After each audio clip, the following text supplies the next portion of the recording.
જુઓ મહેશ્વરી મેડમ, એ હર્ષવર્ધન, તું તો મારી આડે આવતો જ નહીં આવું.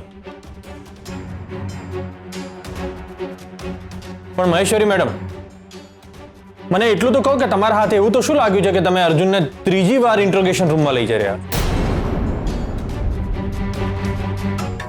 કહું છું, બધું જ ડિટેલમાં કહું. આમની પત્ની એટલે મીનાક્ષીના અમુક ફોન રેકોર્ડ્સ અમારા હાથે લાગ્યા છે અને એમાં છેલ્લો કોલ અર્જુન સિંહે કર્યો છે. એ બંને વચ્ચે ફોન પર વાતચીત થઈ અને થોડીક જ વારમાં એનું મર્ડર થયું. તમારા બંને વચ્ચે શું વાતચીત થઈ એવું જણાવશો? અર્જુન સિંહ, એક પણ શબ્દ ના બોલતા. આ મેડમ તમને ડરાવી રહ્યા છે. દિગ્વિજયભાઈ, પ્લીઝ તમે અમારી વચ્ચે કંઈ ના બોલશો. કેમ ના બોલીએ? અર્જુન સિંહ અમારા સગા ભાઈ છે. એ તમારી સામે કંઈ જ નહીં બોલે. એમ તો જે બોલતા નથી એમની માટે અમારી પાસે અલગથી ઇન્ટ્રોગેશન રૂમ છે, તો એનો ઉપયોગ કરીએ અમે. તમે અમને ધમકી આપી રહ્યા છો મહેશ્વરી મેડમ? આમનો વાળ પણ વાંકો થયો ને તો તમારી વાત તમે જાણો. અને કયા આધાર પર તમે આમની ધરપકડ કરવા આવ્યા છો? લાસ્ટ કોલ મીનાક્ષીને અર્જુને કર્યો હતો, એના આધાર ઉપર.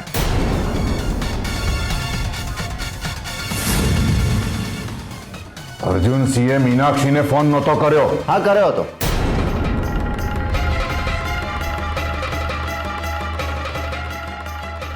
મેં એને ફોન કર્યો હતો. અર્જુન સિંહ, તમે? કારણ કે હું એનાથી કંટાળી ગયો હતો અને મને બહુ જ હેરાન કરી રહી હતી. અરે રોજ નવા નવા ત્રાગા અને ટોન્ટ મારા કરતી હતી. એટલા માટે મેં નક્કી કર્યું કે મારે મારા રસ્તામાંથી આનો કાંટો કાઢવો જ પડશે, તો જ મારા જીવને શાંતિ થશે.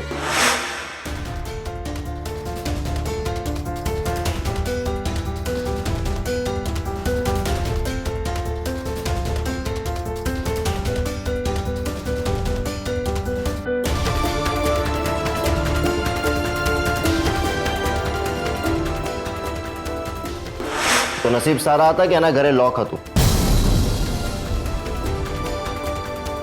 એટલા માટે પછી મેં એને ફોન કર્યો.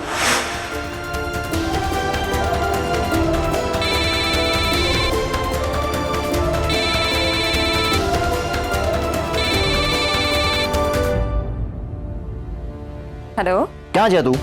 કેમ મારા વગર ગમતું નથી કે પછી મને મળવાની ઈચ્છા થાય છે? તારા જેવી નપાવટને છે ને હું બીજી વાર ક્યારે ના મળું. એ અર્જુન, મારી સામે ઊંચા અવાજે વાત નહીં કરવાની. હા, તું છે કે એમ કે ને મને મારે આજે તારો બધો હિસાબ ચૂકતે કરવો છે. ચૂપ! તું છે કોણ મારો હિસાબ કરવા વાળો? હા, ચલ ફોન મૂક. મીનાક્ષી, તું છે કે એમ કહી દે ને મને એકવાર બસ.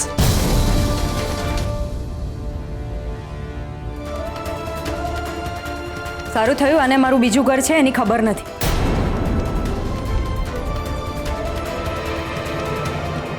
અને એ ફોન પછી અમારી કોઈ જ વાત નથી થઈ અને અમે લોકો મળ્યા પણ નથી. સત્ય બોલી રહ્યા છો તમે અર્જુનસિંહ, પણ અર્ધ સત્ય.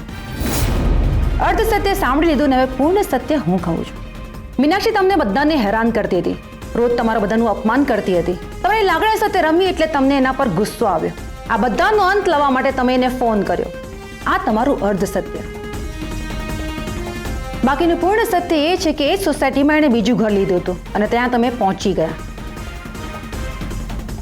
તમે એને મળ્યા, તમે એને જોઈને તમને એની પર ગુસ્સો આવ્યો અને તમે ગુસ્સામાં એનું મર્ડર કરી નાખ્યું. નાઇસ,